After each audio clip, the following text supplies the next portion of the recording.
Welcome, everyone, to the Sonoma Spiel. My name is Tim with the Sonoma Valley Visitors Bureau. Bud break has already occurred in the vineyards. Tendrils are coming off of the vines. Things are growing.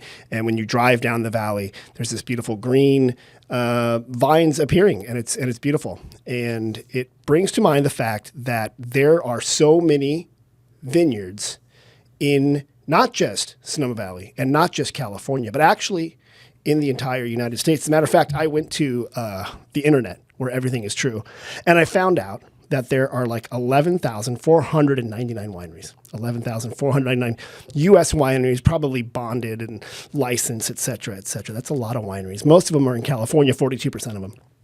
But there's wineries in Oregon, Washington, Texas. Actually, every state in the nation has a winery. Every state. Alaska, Hawaii has some kind of winery. Now, I'm not saying they're great wineries. I'm saying they're wineries.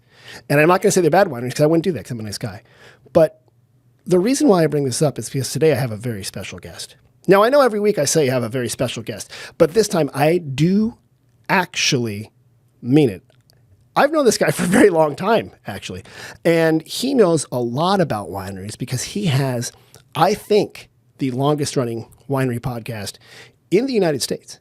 He was podcasting back when we were doing it on vinyl. That's how long ago it was. I want to introduce Ray Pfister. Ray, how are you doing? I'm very good, Tim. How are you? I'm doing great. I'm glad that you're here, Ray. I'm glad to be here. And we actually started back when you banged rocks together. That's right. Here's the podcast. We do it. It was Morse code. It was a long time ago. Ray, you're with a podcast called Life Between the Vines? Correct. And for people who don't know, what is Life Between the Vines podcast? Life Between the Vines is a podcast where I interview winemakers from everywhere I possibly can to make wine less scary. That's the simple version. And let them tell their stories because they've got great stories and they're fun. Right. Winemakers, that is. Sometimes. Sometimes. Well, most of the time, really. They are fun. They are fun. Yeah. Ray, are you a wine maker yourself? No. I've never had the desire. I've had the fantasy to, but not the desire because it's really hard work. It actually is hard work. You have to have a real dedicated amount of time. Yeah. If I can go in a quick side story, a neighbor about a mile away from where we live as the crow flies in Wisconsin, he has 2 rows of reds, 2 rows of whites, and he is as brilliant about his knowledge of wine as any winemaker you'll ever meet. He's stunning what he knows, and he makes some pretty good cold weather grapes. But, I mean, he has a pole barn where everything gets done. It's a lot of time. He goes to meetings, he belongs to all kinds of associations, and he does not sell his wine. It's just a hobby. It's a passion project. And some people are into it because they are into cars. Some people are into fishing. That's exactly. He's into wine. That's right. That's the way it is. Yeah. Well, tell me, because Ray, you are, I think, and I feel judged right now because I have this like very basic setup. I think you're an audio engineer by training. Is that right? I'm a professional audio engineer, semi-retired. Okay, and what does that mean? What does that do? That I'm not working all the time. What is an audio engineer? How do you engineer audios? I started music for 10 years, and then I moved into production, post-production, film, all that kind of stuff. Okay. Some field work for a period of time. I got out of music because I realized if I stayed in music, somebody was going to get hurt. So, and I'm a musician, and I love You music. are a musician? I am. I'm a working musician. I still play all that stuff. What do you play? Drums. For real? I still qualify as a musician being a drummer, yes. Okay, literally, the podcast if you guys go up one in your list, if you're listening to this, he was a percussionist as well, drummer. Who is it? He lives here. His name is Rod Marymore. So like last week's podcast, he does a thing called Music in Place. Oh, nice. So what are the odds I have 2 drummers who are no longer making money being drummers and have other side gigs? No, I actually do make money now. It's Good actually for not you. bad once in a while. So you get paid to play drums? I do. I play in a 3-piece band. What kind of music do you play? Oldies. Really? 60s and 70s stuff. It's an oddball 3-piece band. It's keyboards, drums, and a singer who plays a bit of mouth harp, but that's it. That's it. I started this just after COVID. Okay. We've all known each other. We were in a couple other bands together, bigger, 5-piece bands, that kind of thing. And it just made sense after COVID because we were all aching to play. Right. And in fact, I have a gig 2 days after I get back. For real? Yeah. I love this. It's actually I didn't know that you were an actual, I knew an audio engineer. That's how I know you from. I think I met you originally. We knew someone in common who was my former boss. That's right. At Hunger Task Force back in the day. And you were coming out here, I think when I first moved out here, to do what you do. Yeah, we started in 2008. And again, the whole idea was to let people see who winemakers are. You could let them tell their stories. And I've always had a lot of support between Napa and Sonoma. Right. And the associations have been really good about inviting me out. Of course, I'm giving them publicity at my level through the website and all these different ways you can get your podcasts. Right. So, yeah, it just made a lot of sense. How did you decide back in 2008, though, to start a podcast? Well, it actually started in 2007. I have a very good friend of mine. He and I are both wine lovers, have been for a long time. Okay. And we'd come out here once or twice before, and we talked about it. I thought, they have stories. Wow, this is fun. I mean, when I got to meet winemakers at a winery, I would thought that was extraordinary. It's kind of like meeting your favorite rock star. You don't get to go backstage, but at wineries you could, especially small family-owned ones, which there are still a lot of. Right. And so we both talked about it, and he's an ad guy from Milwaukee as well, and actually a former Cleveland boy, which is where I'm from originally. And we just chatted about it and said, well, let's do a fact-finding trip out here. I like that, because you can write that off. Good job. We did, and we did a lot more than writing it off. But the key was to ask these wineries, what do you think? And they're like, yeah, it's a great idea. But part of it, too, for me was as an audio engineer, I've done, again, radio, TV, film. I'm all about quality. I was hearing terrible podcasts. I mean, what you have set up here is actually quite nice. People were doing podcasts with a computer on the other side of the room. All you heard was, hello, hello, hello. And it really bothered me. And I thought, well, I could do better than that. Right. And I think I've achieved that. And I carry a fair amount of gear with me. I'm not carrying small stuff. Oh, God, yeah, I've got stuff out in my car. Don't tell anybody. Right. No, this is Sonoma. Don't worry. They'll break in and leave you wine. That's okay. Because and I've seen your setup. It's obviously professional level stuff. It is.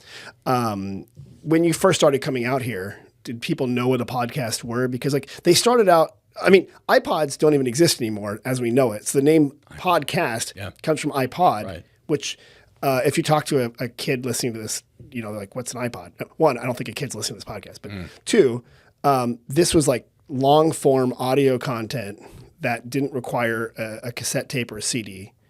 Although maybe the vinyl would have been kind of cool. Yeah, it would have been fun. Yeah. Do the winemakers think you were kind of crazy for coming out for these long recordings with all this equipment, or they're like, oh, this is kind of fun? I think they just like the idea of being able to communicate, let people know who they were, and promote themselves, plain and simple. Yeah. At any opportunity, a winemaker wants to promote themselves. They're on the road all the time. In fact, the one amusing fact I've learned years ago is that none of them really get to hang out with each other.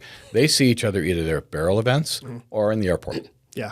Yeah. That's just what it is. Or they're both in Dallas at the same time, crossing each other. Like, oh, you're here too, huh? Yeah, there's that too, yeah. How did you get into wine? Were your parents big into wine, or what's? No, not at all. My parents were very typical Manhattan drinkers, that sort of thing. And it was around the house, and when I was a kid, bourbon was fun for me when I could sneak it out. Okay. But I went through the same evolution a lot of other people did, with the exception of somebody I knew turned me onto this wine back in the early 80s called Canai. I don't know if you ever heard of it. Oh. It was a white and a red, and they had these great TV spots. Canai? Yeah, it was real, sell it with the S word. With sex, right. And we drank it because we didn't know any better. And then eventually you evolved into classic white Zinfandel. Right. And after a while, I just like, wow, there's got to be something better than this. And then I became a food server, and I started learning about reds and whites. Okay. And I learned how to, pair to the best degree I could. Right. And got to the point, one restaurant I worked at, every Saturday night, whoever had the highest ticket sales would get to take home a bottle of wine. So I would hustle. Incentivized.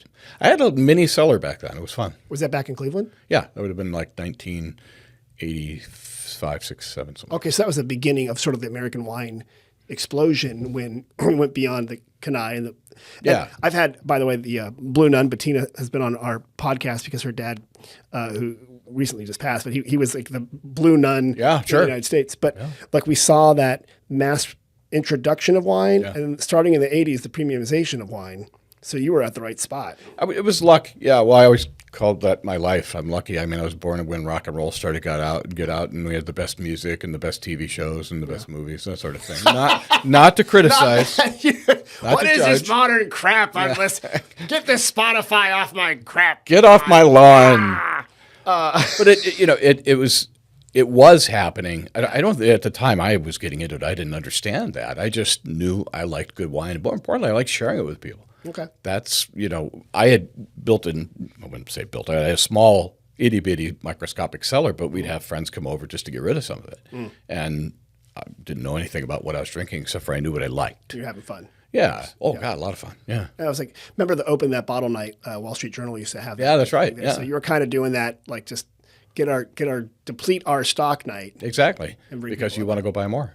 What kind of wines were you into at that time? Like the Cabernet. Cabernet. So Well, there's still a little bit of white Zin for a while. Right. Then I said, well, there is a real Zin, so I tried the actual red Zin, which we called it red Zin, and went ahead with. I got into Cab, and then when you get into Cab, it becomes a wormhole of its own, and developed a love for everything. Petit Syrah, Petit Verdot, all the French varietals, right. And then you start learning about French wines, and then you start learning about Spain and Portugal, and you just start going nuts. It is a funny thing that it literally traveled the world through the glass. It is. See the different iterations. I mean, I'm sure coffee, not even coffee, like there's probably wine can be grown in more places or grapes than say coffee. I'm trying to think of a universal drink. I think coffee is actually fairly similar, but you're right. It's a little more limited. Yeah. But there are people who have the same attitude about tasting it and judging it. Yeah. Which is not my particular favorite thing. I can judge it, but I don't want other people. You want to enjoy it. That's what I want to do. You're not like into this is a 95.1. Not at all. I hate points. I have no interest in them. Not even a big fan of descriptors because I'll be very, very frank. Number one, I'm not an expert. Right. I'm a wine lover, and I love discovering. Right. But I don't know. I'm not always able to pick out the all these different tastes. Sometimes I can. Sometimes I can't. My girlfriend has a marvelous palate, and she's not a big wine drinker. She'll drink with me occasionally. Right. But not to the extent I do. Right.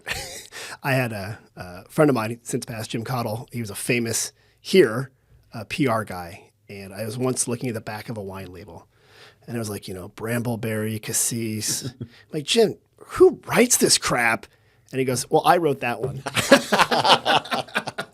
It's really hard to get past. And I think that's what contributes to the intimidation with wine. Yeah. For me, it's like, one winemaker, Spoto Wines. They're in Napa, but they live in Sacramento. I have this Vino Lingo thing. I don't know if you're going to bring that up, we're but going to talk about that. His Vino Lingo word was yummy. Yummy. Yeah. That's actually a good one. Yeah, it's a real good one. Well, let's get into the podcast because we're going to talk I want to talk about different places you've been. What is like a typical life between the vines? And people should, of course, right after you like, comment, and subscribe to this podcast, should run to your podcast. Absolutely. Yes. But bring me through, what's a typical episode like?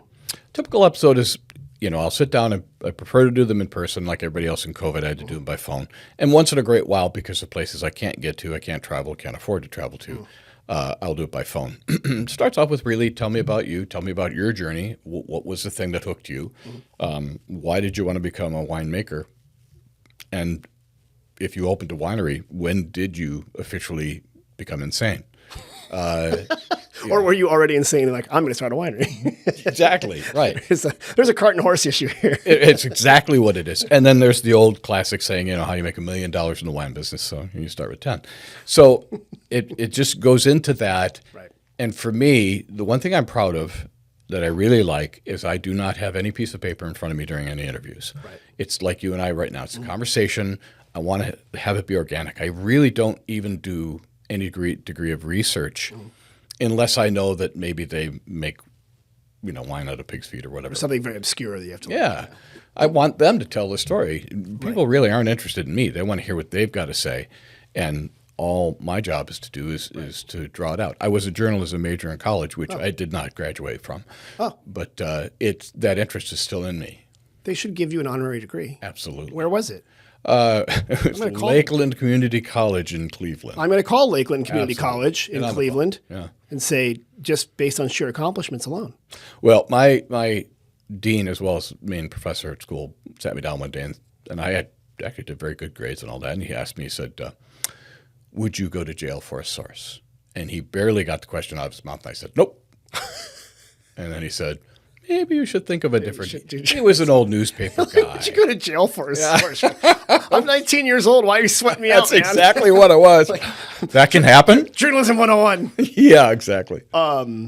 You mentioned Vino Lingo because you have a section where you kind of break these off and you ask the winemakers some stuff. Right. Can you explain the Vino Lingo? Yeah, Vino Lingo is just simply in the effort of educating people to come up with words and what they mean, maceration or terroir or, bunghole, all this kind of stuff. And so at the end of the podcast, when we say goodbye, I take 30, 60 seconds and I ask the winemaker, and I don't give them a word unless they're desperate for a word. Right. I say, you give me your word, you give me your definition.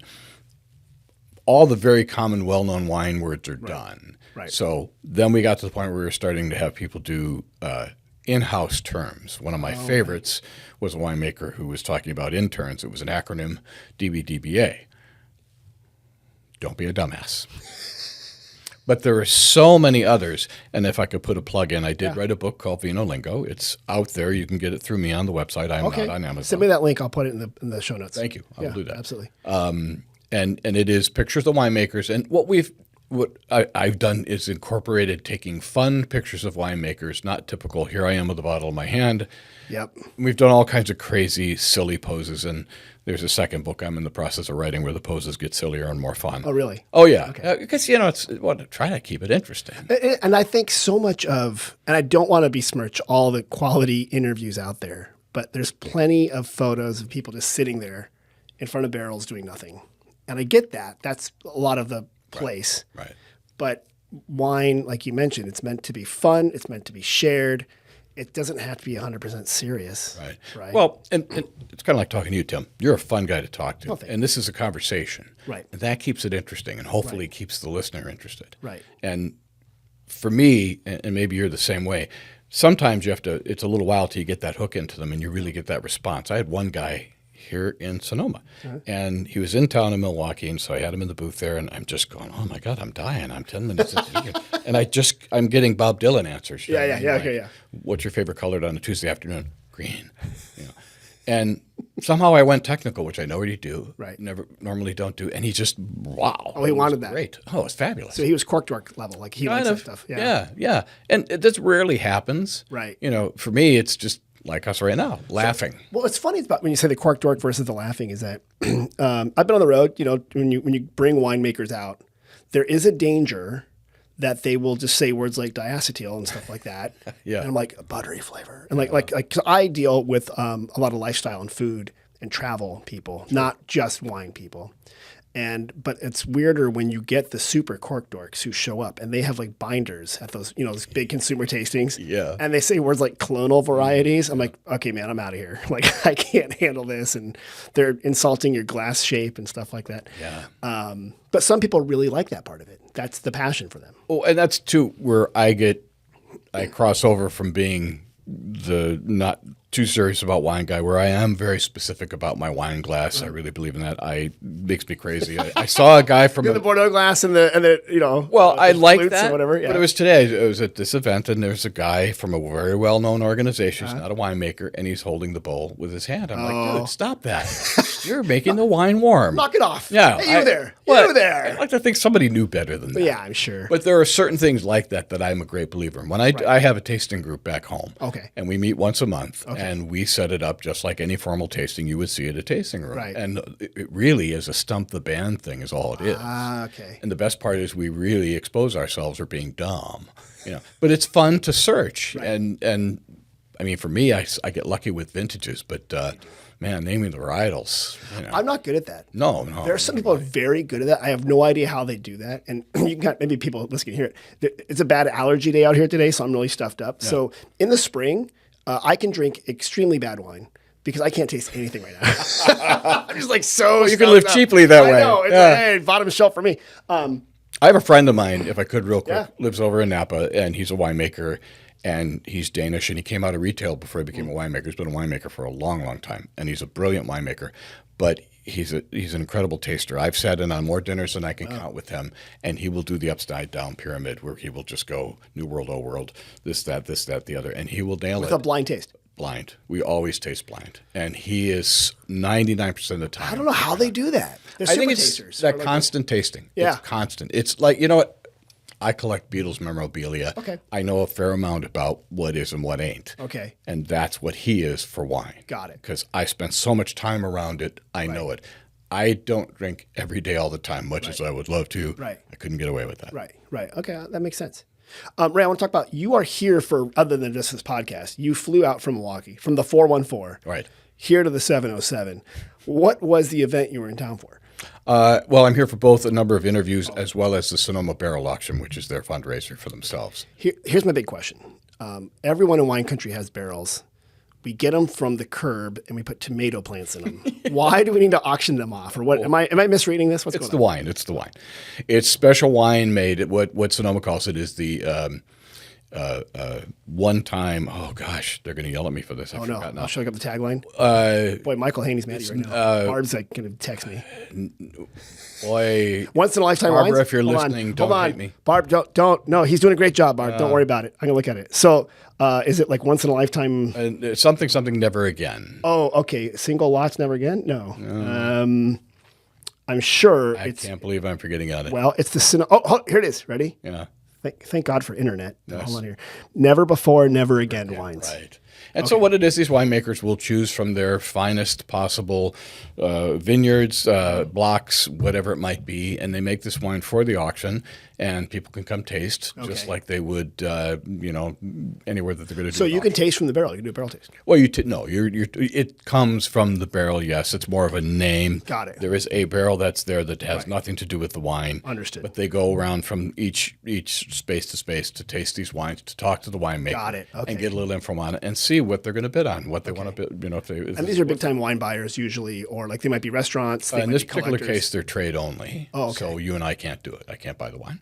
Dang it. I couldn't afford it anyway. So. And there were a couple lots. I tried to download the whole PDF. It was actually quite a big program. Yeah. But and this started 58 lots, I think. It's been going on for a long time, probably at least 10 years, maybe longer than that. Oh yeah, Barrel absolutely. auction. Yeah. I saw that Gloria Ferrer had one, lot number 8. Yes. Ocho Reserva. Chateau Saint Jean had one, Jean's Cuvée, Yeah. which is a Sonoma Valley one, and I saw St. Giacomo boys were up there. Yeah, Yeah. there were a couple different Sonoma Valley lots up there. Yeah. What I do is I go around. There's 2 events. The first event is on Thursday, which is actual barrel tasting set up at Bacchus Landing, which is this wonderful outdoor space where I just go from really table to table. I put my mic in their face and I ask them a couple of key questions. Right. I get their website. And my goal is doing the audio podcast, and I also shoot video with a SLR camera. And the key is standing there with a monopod and keeping them in focus and asking and keeping it animated. Right. Then I take it back to wherever I'm staying, and instead of partying like most people do out here, I am sitting there editing. Are you editing like that day? Oh yeah, I've already got most of the stuff done. I do have to say, and people who have continued this far and haven't already leaped over to your podcast to listen, you have great editing. Because there's like music and it's well done. I'm listening to it because when I listen to mine, I'm like, I should really invest in editing. That's all my music too. Yeah. Really? Yeah. All the music is all original. Okay. You know what's funny? The music on this podcast, Bob, the guy you just met, that's his music. Well, that's one way to get it out there, isn't it? Absolutely. Yeah. It's a great idea. Just to go back to the editing. I mean, that's what I do. I'm an editor. I guess it's your background, so you're probably pretty fast at it. Yeah. I just got done working on a 4-part documentary. I mean, I still take work. I have a studio in my home now. I moved out of downtown Milwaukee a year and a half ago. And that is a passion for me. And that's why these two came together. The idea of interviewing people, the idea of doing what I do for a living. And it's a commitment of time, which my girlfriend will tell you all about. But she's a horse trainer, and she loves to spend. She's a horse trainer, so she spends hours working with horses and working with people. She doesn't just train. Does she like one of those little circles and they run around and she does the whole thing? One and then an arena and numbers of it. We're on about 30 acres. So really, yeah. Does she do the thing where the horses jump? No, she does not compete. She does not show. Where the horses chase after. They run on barrels. You can tell I'm really into this stuff. I went to one of those once, and it was really funny. Yeah. Wow. No, her whole thing is natural horsemanship, not being abusive to the animal. Without getting into my soapbox, what I've learned from her is we tend to believe we're dominant over animals. Okay. Give me a break. Horses are very intelligent. They're prey animals, so they have a lot of fear. They're big. Yeah, and then you've got dogs and cats, and anything to a degree could be trained. But who do you train first? The human. Yeah, I'm often reminded by my family that the dog's not bad. We're bad dog owners. Right. Yeah. And that's why Gus runs roughshod over the entire family. Oh, well, it's funny because she's trained dogs. She said she's been trained by Cesar Millan down in Florida. Oh, yeah. The dog whisperer. The dog whisperer. And I'll never forget, she was training this German Shepherd once, and she was in the barn, and I walked in, and I like dogs. Yeah. But this Shepherd was looking at me going, man, you are a big piece of steak. Yeah. And I froze. I'll never forget it. And she had him in control to where he would not do anything bad, but I could feel the vibe was there. No, yeah. When you get that weird vibe from a dog, and I've had dogs my whole life and stuff like that, but every once in a while I reach one, I'm like, me and this dog do not need to cross paths. It is okay to not say hello to this one. Oh, my God. Ray, you live in Milwaukee now. How long have you been out there? I moved to Milwaukee in 88. So now I'm actually south of, I was in downtown for 22 years. I live in basically Racine now. Oh, okay. Yeah. I was assuming the couple acres weren't down there. Yeah, definitely not in downtown. Yeah. No. What has been a change have you seen in like the Milwaukee and the Midwest for the wine in your time that you've been involved there? Well, everybody thinks of Milwaukee as a beer market because that's what it was for so long. And schmozzle. Yeah, well, it's a real proud thing. You know, I mean, people were really behind that. But of course, that's all gone. Although Miller is still there, but it's not owned there anymore. Right. Slowly but surely, the wine stores have gotten hip to this. They bring in winemakers. They do dinners. There's well-known restaurants like Bacchus, if you're familiar with that, which is a wine thing. And they will bring in winemakers. Actually, my very first interview was with Jeff Bunchu of Gunlock Bunchu, Sonoma Winery, at my studio. In fact, it was so much fun. He was in for this dinner. I got to meet him, and I pitched him on doing the interview. He said, I'll give you a half hour. Brought him into the studio, and an hour and a half later, I practically had to pry him out of the place. Jeff Bunchu has never spoken for less than 30 minutes ever in his life. Yeah. He's a great guy. I love him, and I've been on the road with him a couple times. Have really? Oh, that would be a trip. He does a good job. Yeah. And they have, speaking of music, they do like concerts and stuff. I know, they've had Metallica and all kinds of stuff up there. Yeah. They have a neat little natural amphitheater. I've been to that, and actually. It's kind of amazing when you're up there. You're like, this is a perfect place. I still have my fleece thing they gave us when we went to, it was a play of some sort, or it was a long time ago. Oh, yeah? Is it a fleece that has like a it's got bun their on it? little circle with their logo on yes. it. Yes. By the way, the entire wine industry runs on fleeces that are logoed. I do. And hats. Yeah, yes, I have my sleeveless coats. I have a lot of those. So it sounds like the premium, like Milwaukee got interested in wine, even though of course, it is a beer town, and Wisconsin's a brandy state, so that is a grape product. Brandy's amazing there. I never realized that. Yeah. It's even funnier how there's like these weird invisible lines which brandies they like, the Corbel or the J. Beauvais or whatever, and depends on what part of the state you're in. Yeah, right. You can tell I was a bartender in Wisconsin. I'm getting that. Yeah, I didn't realize that. My wife is so funny because when we I grew up here, but when I met her out there and lived out there for a while, but she will order like Manhattans and old fashions. Yeah. And then when she gets it, she's like, this doesn't taste right. I'm like, because it's made with whiskey in the rest of the civilized world. For some reason, I don't know why, in like Wisconsin and parts of the Midwest, it's all brandy. It is all brandy. And in fact, when I first met you, I came out with somebody in one of the first places we had to go was Corbel for her dad. But the thing is, those were traditions I weren't used to. Now, my parents, again, both drank Manhattans. Right. And I'll never forget when my dad passed away. My brother and two sisters got together and went to my dad's favorite restaurant, and we all ordered Manhattans. Now, I am a bourbon lover. Right. So we got these, we drank them, Yeah. and we put them down and never touched them again. They were the most awful things I've ever tasted. How could you mess up a Manhattan? They just don't they just don't resonate. No, I've had some bad ones. Yeah, well, I've been shocked, and they're having their time again. They're back. Yeah, they do. All those, well, again, old fashioned. I think Wisconsin helped spread that. It was weird because what the story that was told to me was that there was a World's Fair in Chicago, and Wisconsin Pavilion had the brandy old fashioned, and that's how it kind of became a thing, and it kind of spread from there. I don't know if that's true. Probably it wouldn't surprise me one bit. Yeah. And it's still a huge part of going up north.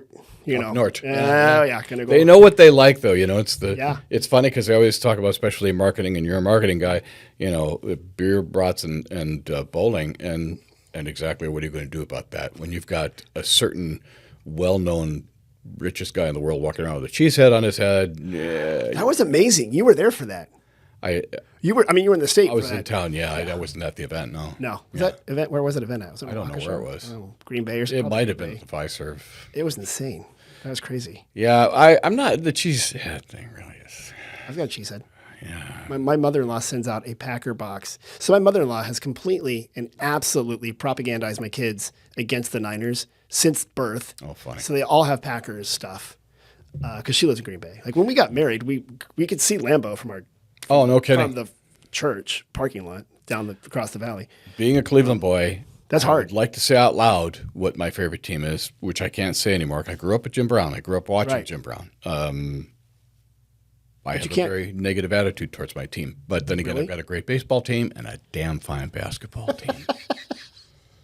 We're talking about Cleveland right now, or the Milwaukee Bucks? Oh, the Bucks. Oh, come on, the Bucks! They're in a rough spot right now. I know. It's too bad. They've got some, great players, right? And they've done amazingly well. But man, I'm a Caps fan. Okay, I like that. Stay true. Yeah, that's the way it is.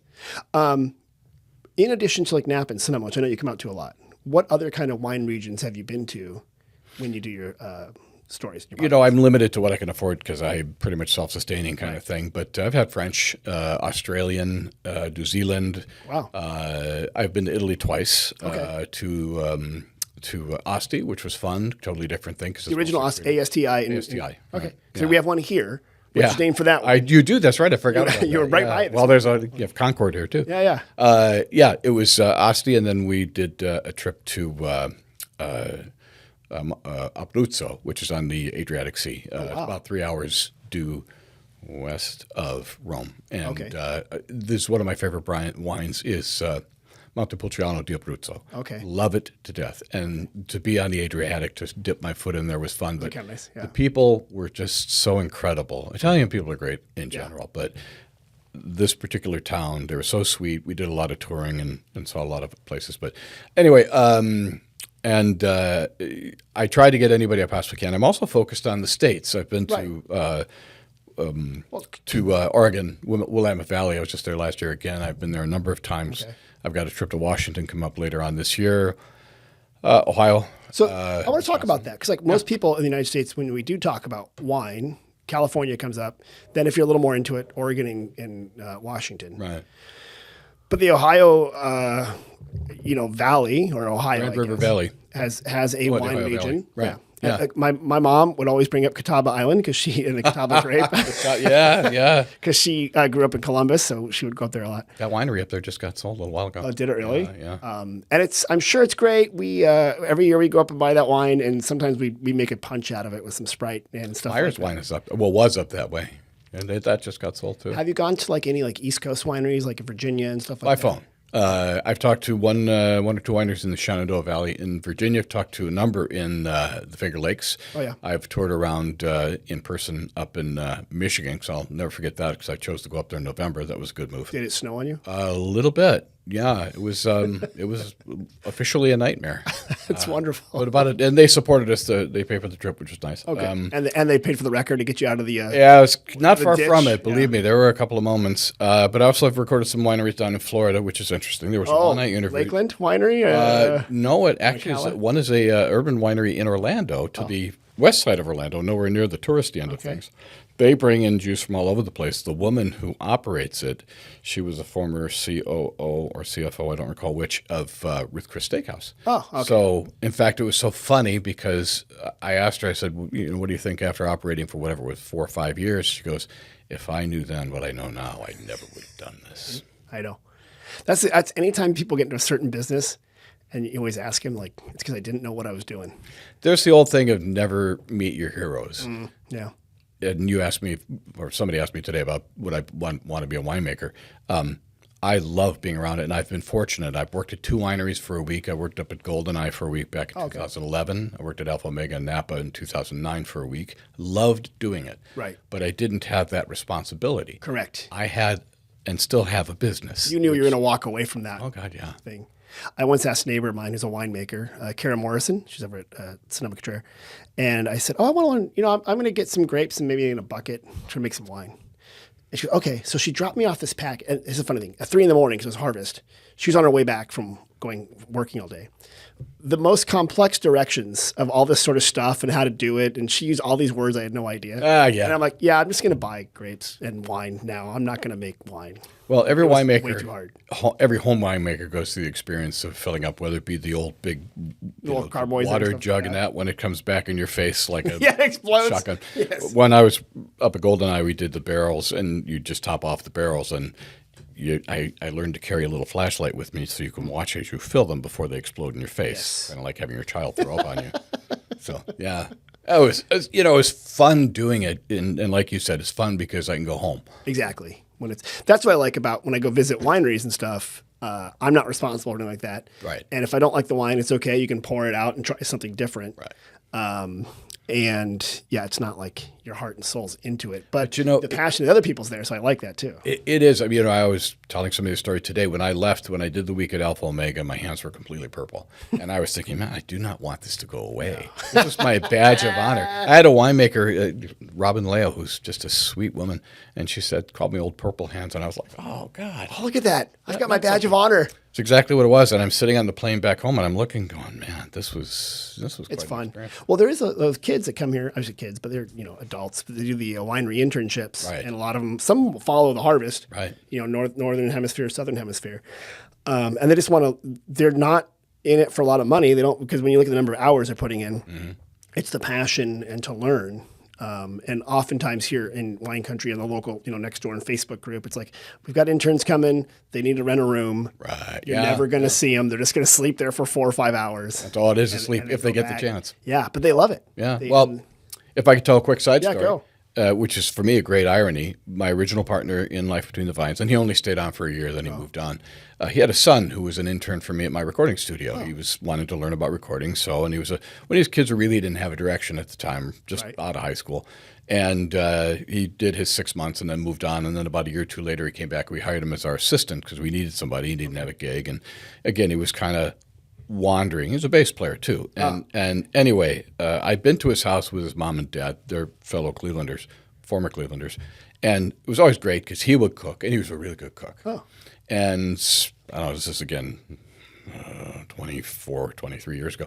And his name is Ian. And I said, Ian, I hope you're listening. I said, one or two things is going to happen with you. You're going to become a chef or you're going to become a winemaker, because he had a really good palate. All right. And he worked at Anaba as assistant winemaker for a long time. Really? Yeah. Here in Sonoma? Yeah, he's moved on now. He's literally like 5 minutes away. right. Yeah, he was there for a number of years. He was also originally their cellar master. Oh, I don't know that. I was hoping one day he would become a full-fledged winemaker, but I'm not sure if that's the direction he's going now. Ton of work. Yeah, but it's fun. He's moved out here with his wife. She's assistant winemaker up at Chateau Montelena. Really? Okay. Yeah. Well, I'll probably bump into him somewhere. You've probably met him already. I've interviewed him actually twice for the podcast. It's so much fun to interview. This was a guy who was in recording and he's making wine, and I'm doing the podcast. I'm like, wow, this is weird. The way the world moves. Yeah. Anaba now is near our next door thing to talk about is the new roundabout. Did they finally start it? They got the roundabout in there. No kidding. And we're working on art. We're looking at, this is going to be the hardest part, because now it's like we want to put public art in at 2 state highways. And everyone has a lot of opinions, and it's like the entryway to Sonoma Valley. It's going to be fun. Well known. But is the roundabout actually in now? Yeah. Oh, great. You should drive it. You can keep going in circles. Yeah. As long as you want. Why not? And traffic flows much smoother. And Anaba also has pickleball now. That's the new thing. So they have a pickleball court. Pickleball's a thing. Are you a pickleball player? I am not. I have a destroyed right arm. I can't. Yeah. I think I kind of want to be a pickleball person because I played like tennis when I was younger. Be racquetball, yeah. Oh, racquetball. Yeah. See, that's it. I think pickleball is the new golf. I think everyone's doing it. Oh, totally. Because I see courts like urban courts, with the high fences and all that. I went to an event in Chicago. Actually, it's really funny because it was like right next to where Cabrini Green used to be. And it was an old... Which has changed. It's not there. And the neighborhood's completely changed. Yeah. But there was an old school that, the diocese sold it and someone took it over, called it the schoolhouse. And there's an indoor pickleball court for events. Oh, indoor. Oh, indoor pickleball court for events. Nice. And it was like probably where kids played dodgeball and got smacked in the head. Sure.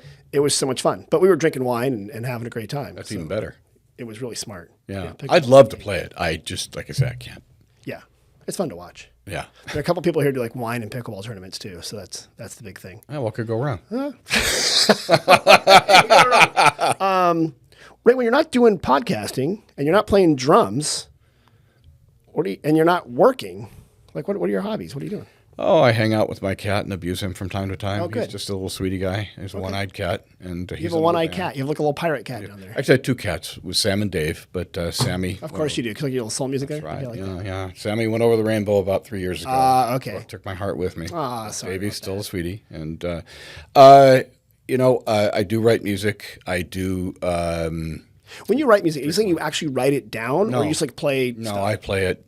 I'm not a trained musician at all. Okay. I taught myself how to play drums. I played in bands since I was 15. Okay. I've played out all my life. I I love music, and but I never again. I did spend time on the road, and I did play for a while full time. Okay. And again, it was one of those like, no, I can't do that. I hear that's exhausting, actually. It is because Tom Petty described it best, and was never on that level. Right. But he used to talk about coming off stage, how hard it was to come down.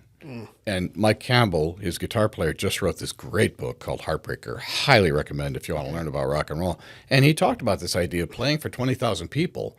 And after being on the road, excuse me, he will go home to his wife and kids. And for 2 weeks, his brain was just like, whoa. It's not about sex and drugs and that kind of thing. It's about just coming back to normal. Or he'd even talk about doing a gig, going back to his hotel room. Right. And there's nothing but four walls. Right. That'll really mess with you. It's like that weird rush. Yeah. Being there, all that serotonin or whatever it is. Right. And then boom. Right. And for me, doing a gig, good gigs, successful gigs, when you finish them, you're kind of a little bit lost. Of course, in my case, we also had 5 people at a gig where you're like, oh, I don't even want to be paid for this. That's right.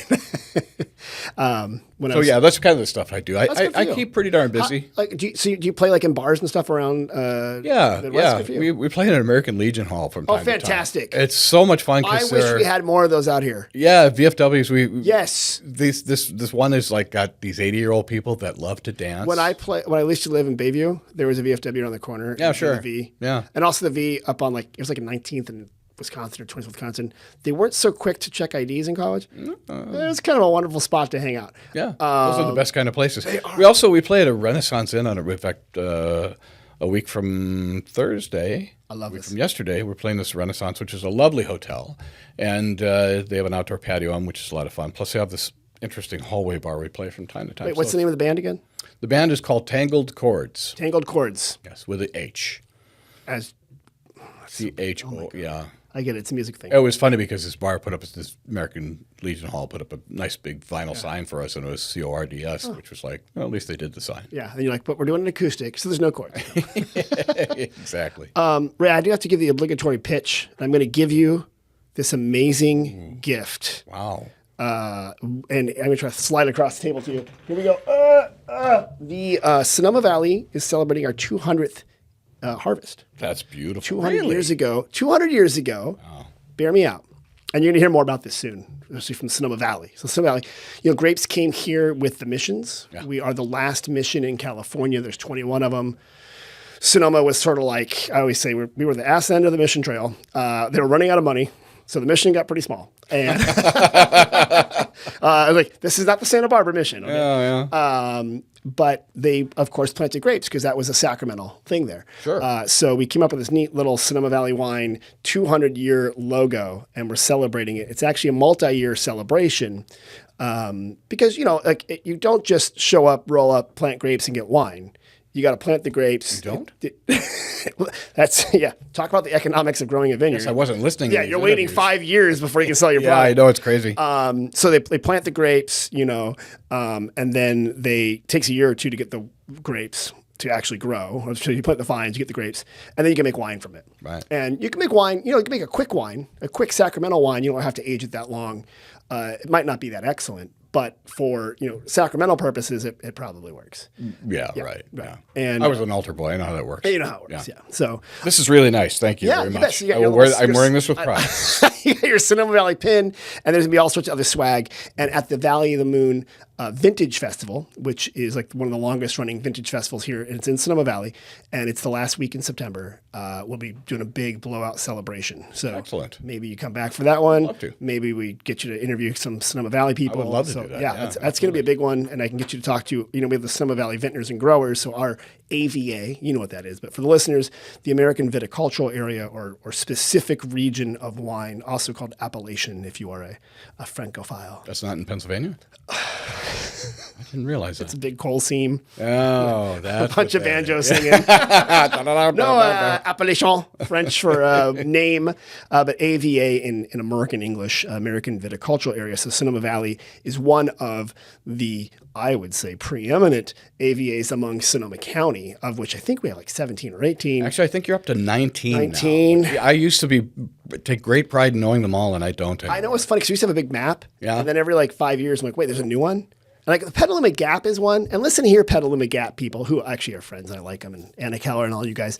Petaluma Gap does kind of sound like a 1990s fashion store in the mall. There's some wonderful Pinot coming from there. There's some good stuff. My God, they have the winds that come in, and so they get Pinot. And that's one of my favorite areas for Pinot. Yeah. But Sonoma is such an incredible growing area because it is, you could spit and a human being will grow. Yeah. It's just got that going on. You have the ability to grow a lot of things here, and especially grapes. Yeah. And as we say, we're doing the diurnal swing, baby. So it gets hot in the day and then cool at night, especially when the winds come in off the bay or the Russian River area. And that helps with the grapes' development because if it's too much heat, too much sugar. And again, this is why, sometimes the Midwestern grapes, you can't use the same grapes because they get way too much sugar in them. Right. And then you get this this is so sweet. But here, the Mediterranean climate works. And you get very subtle, drinkable wines. It's a lot harder to prune in Wisconsin, let me tell you.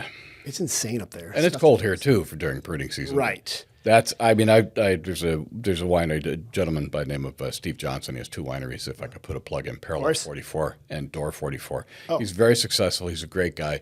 He and his wife were both attorneys, and they both went full into wineries. He's done a great job, and he has really worked hard to promote Wisconsin wines. Right. But it's hard to kind of get people to buy Wisconsin wines when you're in Wisconsin. There's a bit of an attitude being copped. But if you try some of them, good winemakers. This guy I was telling you about who lives near us, he makes really good wine. Oh, good. Because again, he is as experienced and knowledgeable as any winemaker. You can't judge the book. Is he buying the grapes from other places, or mixing them, or is he like specific grapes for that region? The guy in northern Wisconsin, or the guy by me? Well, 44 is it 44th Parallel? Yeah, no, he's growing it. He's all about Wisconsin wines because that is an AVA. That's the Niagara Ledge. Right. Okay. And Niagara Escarpment. I can't remember which it is, but. No, he is dedicated to Wisconsin. He does not bring in any juice, any grapes from anywhere else. So he's dedicated. He's doing the terroir there. Yeah, he's gotten into sparkling too, and I think that is his That's ace actually a in good the place hole. for it because huge. You don't need as much sugar development in that. Right, and it's become a bigger thing. Like even guys are drinking sparkling finally. Sparkling's fantastic. Yeah, it is. It goes with everything. Yep. And actually, oftentimes it's lower alcohol. If depending on how it's made. He's doing a really good job of it. It's just a matter of trying to create that identity. Right. You have Michigan, the Traverse City, and all that. People know that, and like you mentioned before, the Grand River Valley in Northeast Ohio is well known. Right. Finger Lakes, but it's an uphill climb. It is. And then to get the other winemakers to climb with. Also, and now we're going back to the best of Midwestern wines. Oftentimes those places, people's thoughts of wines, stuff they made, their grandpa made in the backyard, and often it was a stone fruit wine, like a cherry wine or a peach wine. Concord. I've done the state fair wines. You can't do a lot of that stuff because it was very sweet, very syrupy. But I do know there are also people out there making good wines.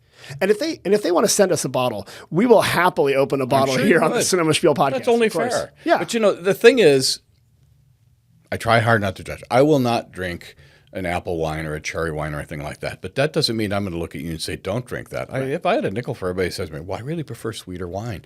Great. Drink it. It's not something I want to drink, but I don't drink soda. Right. That kind of thing. I mean, please. So some people do, and they like it. Don't let me stop you. I don't put milk in my coffee, but if you want it that way, go for it. A winemaker got me into eventually drinking black coffee, in fact. Yeah. I'm quite proud of it. Coffee should be the way I look at life. Damn. Bitter and dark. Yeah. All right, Ray, are you ready? You might not know this, but before we move on to the next section, hold on.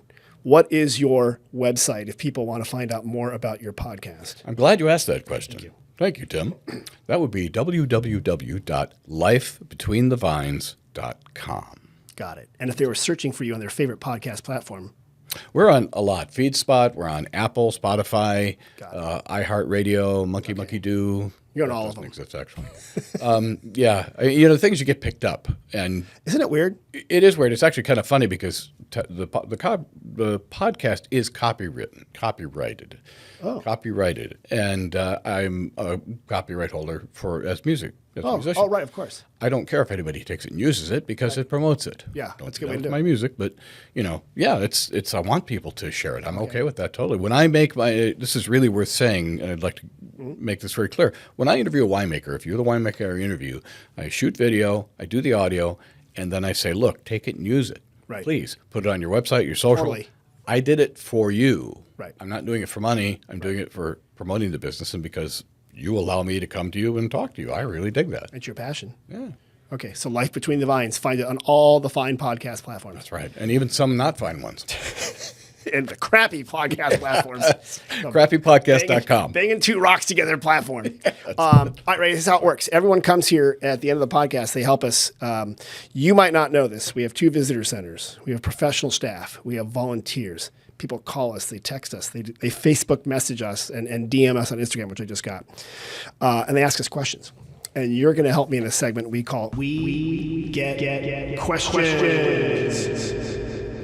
Go. This is like Arvino lingo. Oh, cool. I'm in. Yeah. Here's a question we got. We had a great time wine tasting in Sonoma and want to find some wines from where we are in the Midwest. What's a good way to find Midwestern wines, and how are they different than those in California? Well, they're different grapes. You know, if you're talking the Midwest, you're talking about cold weather grapes, which are going to taste different. The best way to find them is simply enough type in wine wherever you live. And, Yeah. you know, you're going to get retail locations, but type in wine tastings, wine.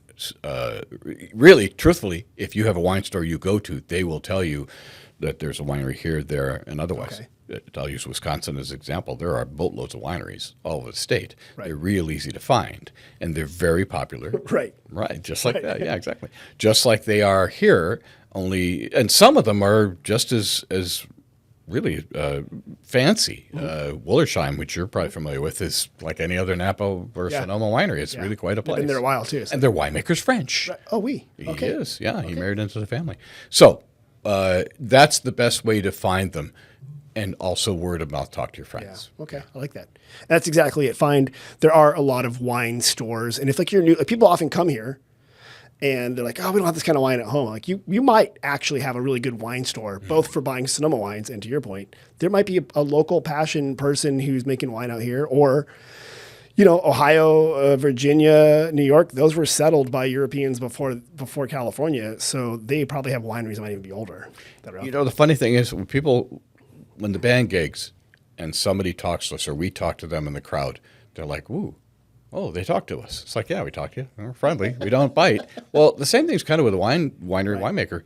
Just make that step. Ask a friend, ask a store, you see the label. Right. There's one winery in Mineral Point, Wisconsin. Okay. This woman made wine out here for a long, long time and then decided she wanted to, you know, be in a smaller market. And, man, she's got a good gig going on there. And, again, it's all local cold weather grapes. That's and great. She is dedicated. Okay, see? Yeah. Okay, I like that. Okay, good answer. No, thank you. Good job. Next question.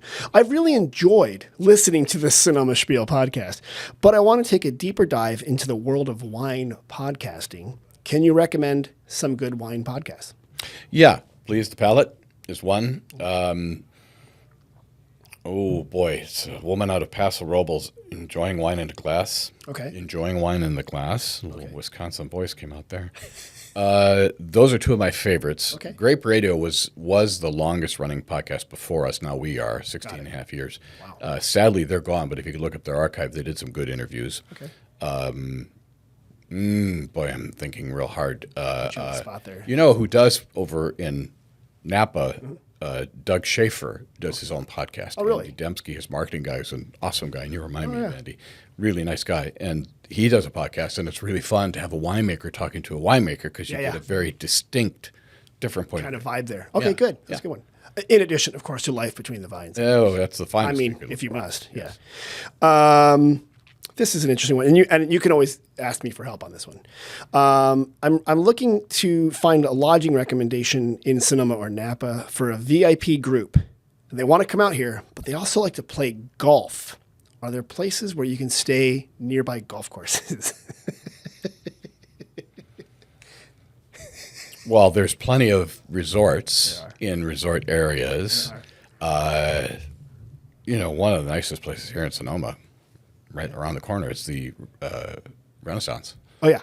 That's where we stayed back in 2001. We came here because my niece used to work for them. So really? We would get really the most ridiculous deal. And I should give its official name is the Lodge at Sonoma. Oh, the Lodge at Sonoma, right. A Marriott property. So now it's a autograph resort, but it's the same thing. Yeah, it's a wonderful place to stay. That's a good spot. Yeah, it's a really good spot. The part of it, so this is interesting. There are a couple of places that have golf courses. Like the Fairmont has a golf course attached to it, the Fairmont Sonoma Mission and Spa. Over in Napa, there are also a couple. I do want to offer a bit of a caveat. Sure. We are not a golf destination with wine. We are a wine and food destination where you can find golf. Yeah. Right. If like you're like, I just got to play golf and I got to play 5 different courses and they've got to be within, 30 minutes of each other, we probably won't meet that in the exact same way that you might find in other parts of the country. True. Like down in Arizona, Palm Springs, right? That's their bread. In Florida, that's their bread and butter. Florida, you might get eaten by an alligator, but you'll find a lot of different courses. You probably will get eaten by an alligator. Interesting thing, though, about golfing here, I was golfing at the Chardonnay Golf Course in Napa, and they set off charges because of the birds. Yes. You can hear them going off because of the vineyards. It's crazy. Yeah. So, and they're not like actual explosive charges. They're like this loud sound acoustic cannons. Right. So we have, because the birds like to eat the grapes. They do, which is crazy. Yeah. And they also have specially trained dogs, speaking of dogs, that run out there to scare away and you the got birds. Not condors. We have hawks and peregrine falcons. Falcon, thank you. And I've actually met a falconer who, a couple of years ago. I was at her for one. She had 2 falcons, and it's crazy to watch her take the mask off them, and they have nothing but kill in their eyes. Yes, and they're also around naturally. Yeah. So I remember once I was going out to talk to my son pulled up in his car with his friend, and there was like a little pigeon in my front yard. And then, bam! And we all stopped and looked. It was like between us. And we were like, crazy. I'm like, what just happened? And it was like a little puzzle of like a little pile of feathers. I'm like, I think a falcon just took that pigeon away. Don't lay in the grass by yourself. Yeah. That was scary. Yeah. So there are a lot of places to golf. Not, again, we are food and wine destination. Right. We have beautiful outdoors. You can do the hiking, do the biking. We can find golf. But if like you absolutely need to play 5 different courses in one day, which is insane, but we're not going to do the exact same thing there. But the Fairmont has it. Lodge, you can get into some golfing there. But the food here. The food is the thing. One of my favorite restaurants in the whole wide world used to be here in Sonoma, and sadly it closed down. Broke my heart. Oh. The Glen Ellen Inn. Oh, yeah. Boy, I love that. Okay, I'm going to tell you something, though. Have you been to the Glen Ellen Star? I beg your pardon? Glen Ellen Star. No, I'm not. Chef Ari Weisswasser. It's fantastic. And he just opened a new one in Kenwood called Stella. Oh. And they are amazing. And I will take that to mind. Please go there. Or when you come back for the Sonoma 200, you let me know. Yeah. And then, that way it's brought to you by the Visitors Bureau. Yeah. So it's really good. Keep me posted on that. Yeah. Here's a weird question we got. This is from the Wayback Machine. Weird. I was kind of convinced, like, is this a real question from today? Yeah. Where can I smoke on the Sonoma Plaza? You shouldn't smoke. It will kill you. It will. It's a hard one, huh? I don't know of anywhere. California's laws when it comes to smoking is much different than where I come from, where, they want you to stand right in front of the place and smoke in the doorway so you can get a good breath. So it draws right in. Yeah, it goes into the hole. It is funny because that's exactly what happens. When I first got this question, the volunteers said, wait, tobacco? And I said, no, tobacco. Yeah.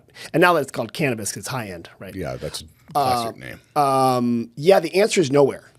You cannot smoke in public on the Sonoma Plaza. Oh, good trivia. In reality, you cannot. So in any public park or sidewalk, smoking is discouraged. Now, I'm not going to say that you will get a ticket right away because it's not like they come swooping out. Sure. But technically, smoking is not allowed in the Sonoma Plaza for the enjoyment of everybody. That includes smoking anything. They hire the Falcons to swoop down. The Falcons come, they get your cigarette, they get your cannabis, they get your dried banana peels, whatever. You cannot smoke it. It's funny because there's a couple of places over in Napa where parks you can drink legally in the park. Oh, you can drink in the plaza legally. Oh, you can do that too? Oh, 100%. Well, see, being that, and you know this from Wisconsin, if you even dream of something like that. What is up with that? That is the weirdest thing, the open container laws. Well, okay, the original saying of hold my beer came from Wisconsin, but, and it's one of those laws that kind of gets chuckled at, but it is a fact. I mean, you really can't do that. Right. But during any event which takes place anywhere in the city, right, people are wandering down the street with beers in their hands. Yeah, all the time. Yeah. All the time. But you can absolutely buy a bottle of wine, and actually a lot of tasting rooms will give, they have the bottles, and they can give you little picnic glasses, or you can buy, lovely logo glasses. Yeah, of course. If you come to our markets Tuesday nights, they are a huge picnic in there, and people bring their wine. They have incredibly elaborate setups. Like people have candelabras. Yeah. Oh, and they set up. Oh, it's amazing. Yeah, Tuesday night market's huge. They're just starting this week. So, yeah, you cannot smoke, but you can drink in the plaza. And I guess, because smoke can wander, but your wine usually stays in the glass. Everybody's going to smoke with you. That's the drag. I don't care for it myself. Drag. Look at that. Well, yeah, it's the back to the dog thing. Hey. I everybody in my family smoked except for me. So, other than the other fun smoke. Yeah, I walked about 6 months ago. My daughter and I were walking. We walked past someone who was a heavy smoker. They weren't actively smoking, but they were. You could tell. And my daughter goes, "Oh my God, can you smell that?" Yeah. Like, oh my God, that's my childhood. Like that's what being a kid growing up smelled like. It was on our clothes everywhere. And when I was a bartender in Milwaukee, everywhere. Oh, I played in bands. Again, all my life, you come home and you would throw your clothes in the corner, and they just reeked. So nasty. Yeah. So anyway, yeah, you can't smoke in the plaza. But Ray, you answered all the questions correctly. Oh, thank you. Wasn't that easy? Yeah, I appreciate it. And I got a prize too. So and you get a wonderful prize. I feel pretty good. Ray, it's been great having you here on the podcast. I know you've got to go up north soon. I do. You came from up north, came down south, going back up north, and then when do you fly home? I fly home on Tuesday. I've got another 7 interviews between here and Napa. Like 3 a day is my average, which is a lot. That's amazing. Well, I got to make it pay off when I come out here because That's true. Again, I don't really have a sponsor or anything like that. That's true. But if I can say real quick, this has been a lot of fun sitting here talking with you because I haven't seen you in a long time. You've always cracked me up, and you're fun to chat with. So thank you for letting me do this. Of course. I appreciate that. Thank you. Not at all. I mean... and again, it was Life Between the Vines. LifeBetweenTheVines.com. So everyone go check that out. Make sure you subscribe to that podcast and give it 6 stars. Even though you're only allowed to give it 5, give it 6 because that's what matters. So 6 stars on a pizza. Exactly. And after you're done with that, make sure you go to tell your friends about this podcast and then go to SonomaValley.com for deals, special offers, and events. Mom, happy Mother's Day. And we'll see you guys next week. Bye-bye.